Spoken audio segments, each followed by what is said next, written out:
ओम शांति।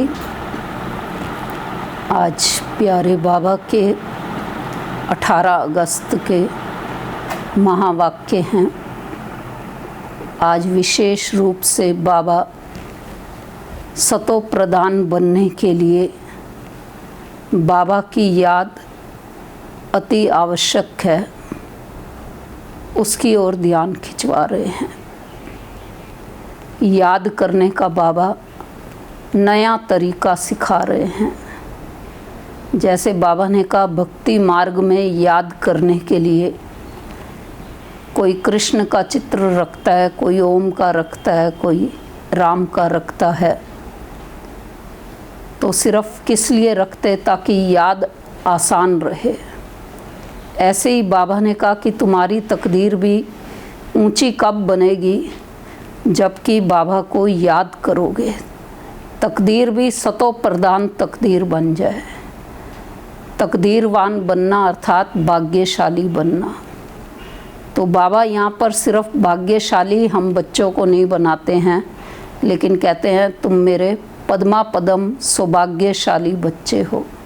भाग्यशाली, सौभाग्यशाली और पद्मा पदम भाग्यशाली। तो भाग्य हम सबका बन रहा है इस समय प्यारे बाबा की याद से। और याद करने का जो आज नया तरीका बाबा मुरली में सिखा रहे हैं कि बच्चे अपनी बाहाँ पर लिख दो, मैं आत्मा हूँ। तो मैं आत्मा हूँ ये याद रहेगा तो बाबा भी ऑटोमेटिक याद रहेगा ही रहेगा।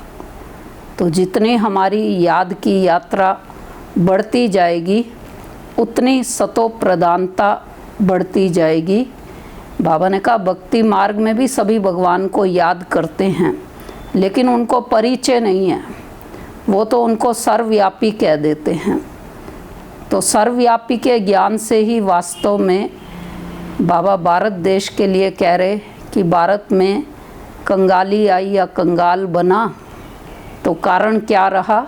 क्योंकि भगवान को भूल गए हैं, सर्वव्यापी कह दिया है, इसलिए गिरावट हो गई। तो गिरते गिरते और सबकी भी गिरावट भारत देश के अंदर आ गई। तो इसलिए बाबा ने कहा मुझे ही आकर के फिर से सबको पद्मा पदम भाग्यशाली बनाना पड़ता है।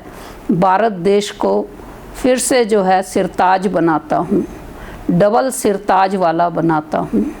सतयुग त्रेता युग के जो मनुष्य हैं वो डबल सिरताज वाले हैं, देवता कहलाते हैं। एक लाइट का ताज है और एक जो है प्रोस्पर्टी का ताज है। शिव बाबा को तो ताज दे ही नहीं सकते, क्योंकि शिव बाबा तो पॉइंट है, वो है ही लाइट। तो इसलिए बाबा ने कहा देवताओं को डबल ताज होता है, और भारत जब जो है सिरताज बनता है, धनवान समृद्ध बनता है, तो वो बनाता कौन है? स्वयं शिव बाबा। और कैसे बनाते हैं? इस समय हमें कहते कि प्रतिपल मुझ बाप को याद करो, अपने को आत्मा समझ मुझ बाप को याद करो।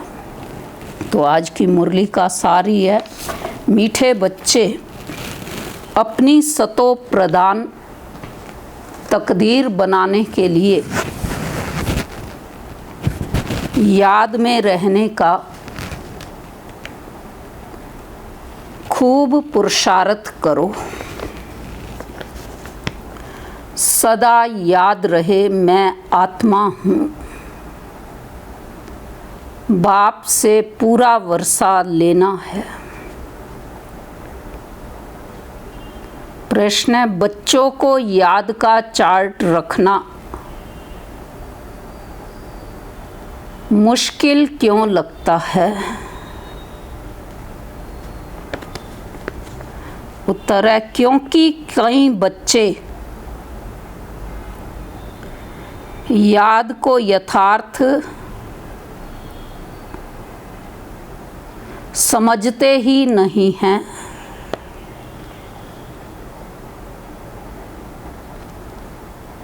बैठते हैं याद में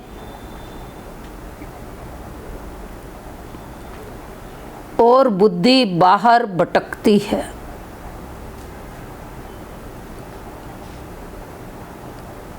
शांत नहीं होती।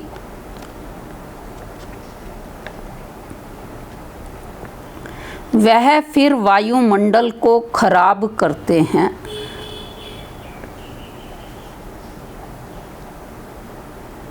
याद करते ही नहीं तो चार्ट फिर कैसे लिखें? अगर कोई झूठ लिखते हैं तो बहुत दंड पड़ जाता है। सच्चे बाप को सच बताना पड़े। गीता तकदीर जगाकर आई हूँ, एक नई दुनिया बसाकर आई हूँ। ओम शांति। रूहानी बच्चों को फिर भी रूहानी बाप रोज रोज समझाते हैं कि जितना हो सके देही अभिमानी बनो, अपने को आत्मा निश्चय करो और बाप को याद करो, क्योंकि तुम जानते हो हम उस बेहद के बाप से बेहद सुख की तकदीर बनाने आए हैं, तो ज़रूर बाप को याद करना पड़े। पवित्र सतो प्रदान बनने बिगर सतो प्रदान तकदीर बना नहीं सकते। यह तो अच्छी रीति याद करो। मूल बात है ही एक। यह तो अपने पास लिख दो। वहाँ पर नाम लिखते हैं ना, तुम भी लिख दो। हम आत्मा हैं। बेहद के बाप से हम वर्षा ले रहे हैं, क्योंकि माया बुला देती है, इसलिए लिखा हुआ होगा तो क्या होगा? घड़ी घड़ी याद रहेगी। मनुष्य ओम का व कृष्ण आदि का चित्र भी लगाते हैं याद के लिए। यह तो है नए ते नई याद। यह सिर्फ बेहद का बाप ही समझाते हैं। इस समझने से तुम सौभाग्यशाली तो क्या, पद्मा पदम भाग्यशाली बनते हो। बाप को ना जानने के कारण, याद ना करने के कारण कंगाल बन गए हैं। एक ही बाप है जो सदैव के लिए जीवन को सुखी बनाने आए हैं। भले याद भी करते हैं परंतु जानते बिल्कुल नहीं हैं। विलायत वाले भी सर्वव्यापी कहना भारतवासियों से सीखे हैं। भारत गिरा है तो सब गिरे हैं। भारत ही रिस्पॉन्सिबल है अपने को गिराने और सबको गिराने। बाप कहते हैं मैं भी यहाँ ही आकर भारत को स्वर्ग सचखंड बनाता हूँ। ऐसा स्वर्ग बनाने वाले की कितनी गलानी कर दी है। भूल गए हैं, इसलिए लिखा हुआ है यदा यदा ही धर्मस्य गलानी भवति वार्ता। इनका भी अर्थ बाप ही आकर समझाते हैं। बलिहारी एक बाप की है। अभी तुम जानते हो बाप आते हैं जरूर, शिव जयंती मनाते हैं, परंतु शिव जयंती का कदर बिल्कुल नहीं है। अभी तुम बच्चे समझते हो, जरूर होकर गए हैं जिसकी जयंती मनाते हैं। सतयुगी आदि सनातन देवी देवता धर्म की स्थापना वही करते हैं और सब जानते हैं कि हमारा धर्म फलाने ने फलाने समय स्थापन किया। उनके पहले है ही देवी देवता धर्म। उनको बिल्कुल ही नहीं जानते कि यह धर्म कहाँ गुम हो गया। अभी बाप आकर समझाते हैं बाप ही सबसे ऊंच है और किसकी महिमा है नहीं। धर्म स्थापक की महिमा क्या होगी। बाप ही पावन दुनिया की स्थापना और पतित दुनिया का विनाश कराते हैं और तुमको माया पर जीत पहनाते हैं। यह बेहद की बात है। रावण का राज्य सारी बेहद की दुनिया पर है। हद के लंका आदि की बात नहीं। यह हार जीत की कहानी भी सारे भारत की ही है। बाकी तो बाय प्लाट हैं। भारत में ही डबल सिरताज और सिंगल ताज राजाएं बनते हैं और जो भी बड़े बड़े बादशाह होकर गए हैं, कोई पर भी लाइट का ताज नहीं होता है सिवाय देवी देवताओं के। देवी देवताओं को तो डबल सिर ताज होते हैं, डबल ताज वाले, एक प्योरिटी का ताज और एक प्रोस्पर्टी का ताज। लेकिन जो राजा बादशाह द्वापर युग वाले, जिनका इतिहास में वर्णन, उनके पास सिर्फ प्रोस्पर्टी का ही ताज होता है, प्योरिटी का नहीं होता है।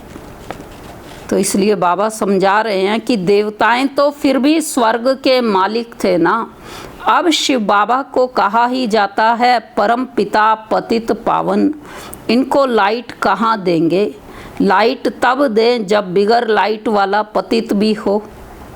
वह कभी बिगर लाइट वाला होता ही नहीं। बिंदी पर लाइट दे कैसे सकेंगे? हो ना सके। दिन प्रतिदिन तुमको बहुत गुये गुये बातें समझाते रहते हैं, जो जितना बुद्धि में बिठा सकें। मुख्य है ही याद की यात्रा। इसमें माया के विघ्न बहुत पड़ते हैं। भले कोई याद के चार्ट में 50-60% भी लिखते हैं, परंतु समझते नहीं हैं कि याद की यात्रा किसको कहा जाता है। पूछते रहते हैं, इस बात को याद कहें बड़ा मुश्किल है। तुम यहाँ 10-15 मिनट बैठते हो, उनमें भी जांच करो। याद में अच्छी रीति रहते हैं। बहुत हैं जो याद में रह नहीं सकते, फिर वह वायुमंडल को खराब कर देते हैं। बहुत हैं जो याद में ना रहने से विघ्न डालते हैं।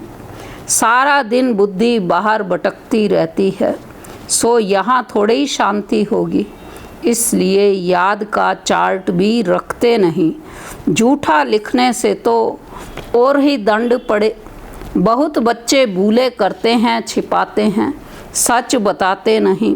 बाप कहे और सच ना बताएं तो कितना दोष हो जाता। कितना भी बड़ा गंदा काम किया होगा तो भी सच बताने में लज्जा आएगी। अक्सर करके सब झूठ बताएंगे। झूठी माया, झूठी काया, झूठा सब संसार है ना। एकदम देह अभिमान में आ जाते हैं। सच सुनाना तो अच्छा ही है, और भी सीखेंगे। यहाँ सच बताना है। नॉलेज के साथ साथ याद की यात्रा भी जरूरी है, क्योंकि याद की यात्रा से ही अपना और विश्व का कल्याण होना है। नॉलेज समझाने के लिए बहुत सहज है, याद में ही मेहनत है। बाकी बीज से झाड़ कैसे निकलता है वह तो सबको मालूम रहता है। बुद्धि में 84 का चक्र है। बीज और झाड़ की नॉलेज होगी ना। बाप तो सत्य है, चैतन्य है, ज्ञान का सागर है। उनमें नॉलेज है समझाने के लिए। यह है बिल्कुल अनकॉमन बात। यह मनुष्य सृष्टि का झाड़ है, यह भी कोई नहीं जानते। सब नेति नेति करते गए, ड्यूरेशन को ही नहीं जानते तो बाकी क्या जानेंगे। तुम्हारे में भी बहुत थोड़े हैं जो अच्छी रीति जानते हैं, इसलिए सेमिनार भी बुलाते हैं। अपनी अपनी राय दो। राय तो कोई भी दे सकते हैं, ऐसे नहीं कि जिनके नाम हैं उनको ही देनी है। हमारा नाम नहीं है, हम कैसे देवें? नहीं, कोई को भी सर्विस अर्थ कोई राय हो, एडवाइस हो, लिख सकते हो। बाप कहते हैं कोई भी राय आए तो लिखना चाहिए। बाबा इस युक्ति से सर्विस बहुत बढ़ सकती है। आप सब भी चिंतन करो कि बाबा की सेवा को कैसे बढ़ाया जा सकता है। कोई भी राय दे सकते हैं। देखेंगे किस किस प्रकार की राय दी है। बाबा तो कहते रहते हैं किस युक्ति से हम भारत का कल्याण करें, सबको पैगाम देवें। आपस में विचार निकालो, लिख कर भेजो। माया ने सबको सुला दिया है। बाप आते ही हैं जब मौत सामने होता है। अब बाप कहते हैं सबकी वानप्रस्थ अवस्था है, पढ़ो ना पढ़ो मरना जरूर है। तैयारी करो ना करो नई दुनिया जरूर स्थापन होनी है। अच्छे अच्छे बच्चे जो हैं वह अपनी तैयारी कर रहे हैं। सुदामा का भी मिसाल गाया हुआ है। आज बाबा कृष्ण सुदामा की जो कहानी हम अभी जन्माष्टमी मनाई, सबने सुनी पढ़ी भी होगी। तो बाबा सुदामा को याद कर रहे हैं, सुदामा का मिसाल दे रहे हैं कि सुदामा का भी मिसाल गाया हुआ है। चावल मुट्ठी ले आया।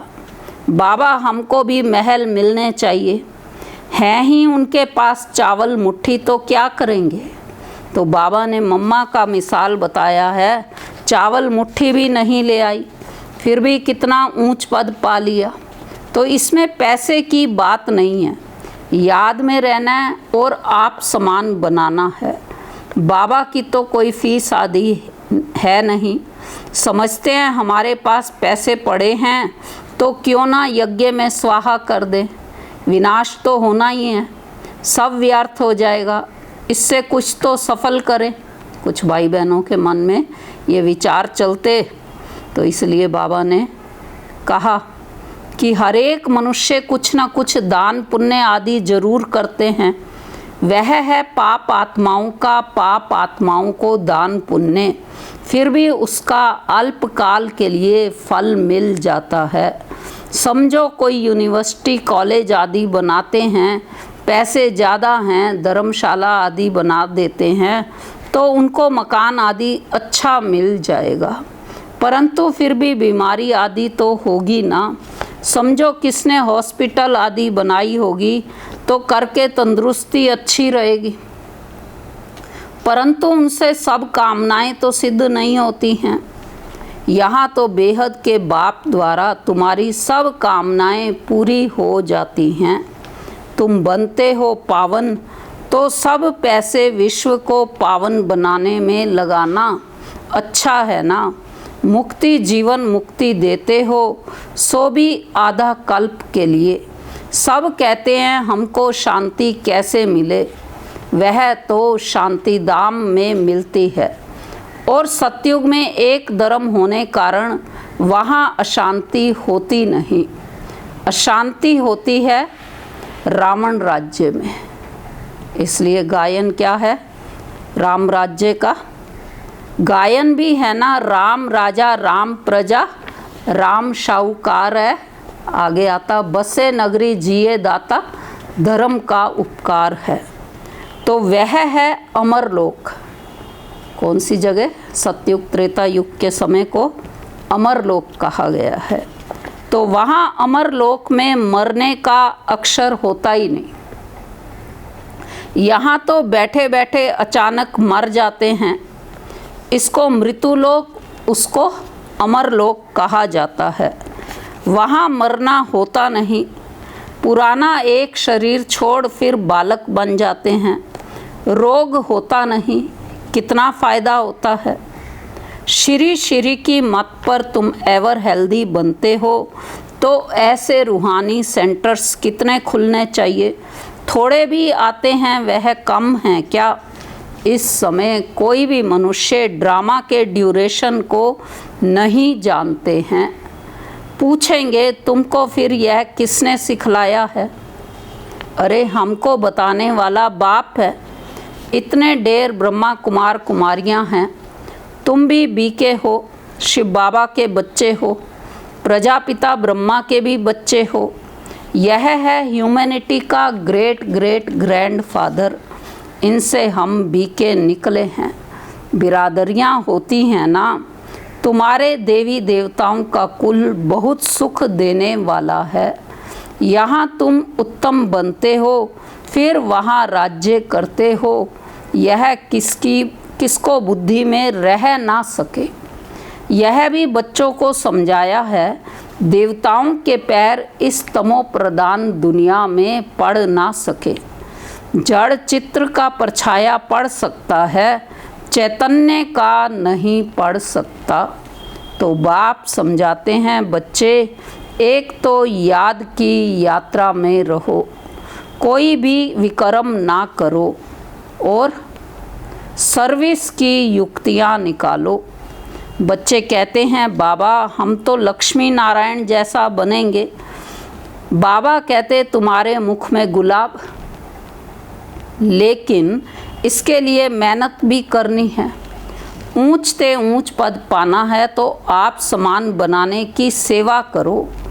तुम एक दिन देखेंगे एक एक पंडा अपने साथ 100-200 यात्री भी ले आएंगे।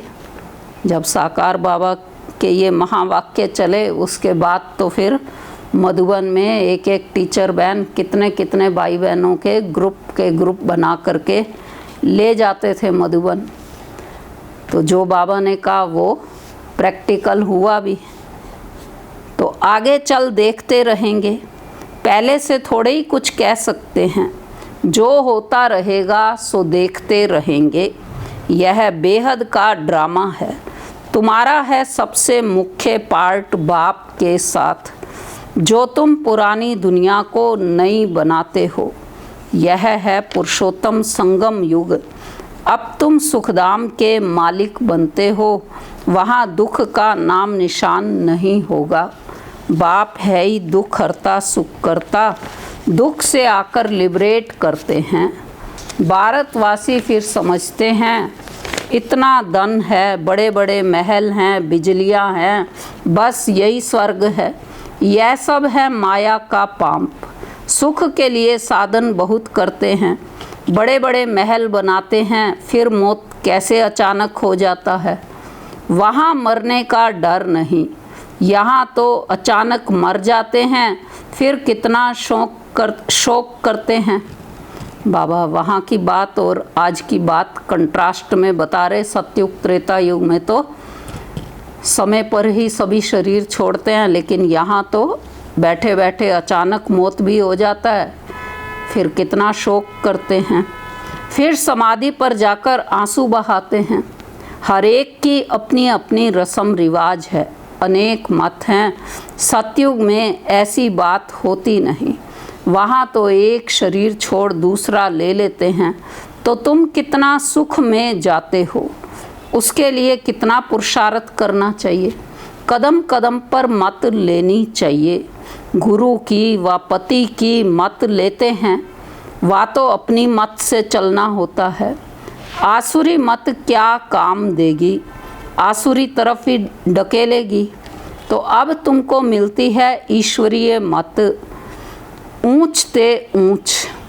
इसलिए गाया हुआ भी है श्रीमत भगवानु वाच, तुम बच्चे श्रीमत से सारे विश्व को हेवन बनाते हो। उस हेवन के तुम मालिक बनते हो, इसलिए तुम्हें हर कदम पर श्रीमत लेनी है। परंतु किसकी तकदीर में नहीं है तो फिर मत पर चलते नहीं हैं। बाबा ने समझाया है, किसको भी अपना कुछ अकल हो, राय हो तो बाबा को भेज देवें। बाबा जानते हैं कौन कौन राय देने लायक हैं। पहले भी बाबा ने कहा कि सेवा के लिए अपनी अपनी राय भेज सकते हो। अभी फिर बाबा कह रहे हैं कि बाबा जानता है कौन कौन बच्चे अपनी राय भेज सकते हैं। तो नए नए बच्चे निकलते रहते हैं। बाबा तो जानते हैं ना कौन से अच्छे अच्छे बच्चे हैं। दुकानदारों को भी राय निकालनी चाहिए। ऐसे यत्न करें जो बाप का परिचय मिले। दुकान में भी सबको याद कराते रहें। बाबा व्यापारियों को भी याद कर रहा है और कार्य दे रहा है कि भले दुकान पर बैठे हैं लेकिन सबको याद कराते रहें, परिचय बाबा का देते रहें। तो भारत में जब सतयुग था तो एक धर्म था, इसमें नाराज़ होने की तो बात ही नहीं है। सबका एक बाप है। बाप कहते हैं माम एकम याद करो तो तुम्हारे विक्रम विनाश हो जाएं, स्वर्ग के मालिक बन जाएंगे। अच्छा मीठे मीठे सिके लदे बच्चों प्रति मात पिता बाप दादा का याद प्यार और गुड मॉर्निंग। रूहानी बाप की रूहानी बच्चों को नमस्ते। हम रूहानी बच्चों की रूहानी बाप दादा को नमस्ते। तो आज की मुरली में विशेष बाबा ने याद की यात्रा कैसी बनी रहे वहाँ पर लिख दें मैं आत्मा हूँ। और दूसरा बाबा ने सुदामा मिसल 2 मुट्ठी चावल देने की भी बात की। अंत समय चल रहा, अपना हम सफल करें उसकी ओर ध्यान खिंचवाया। और तीसरा सेवा की नई नई युक्तियाँ निकाले हैं। इस समय भी सेवा बाबा हमसे करवा सकता है अगर हम सेवा की कोई भी युक्ति निकालेंगे। तो आज की मुरली की धारणा की पॉइंट है, पहली है श्रीमत पर चलकर सारे विश्व को स्वर्ग बनाने की सेवा करनी है। बहुतों को आप समान बनाना है। आसुरी मत से अपनी संभाल करनी है। दूसरा, याद की मेहनत से आत्मा को सतो प्रदान बनाना है। सुदामा मिसल जो भी चावल मुट्ठी है वह सब सफल कर अपनी सर्व कामनाएं सिद्ध करनी हैं।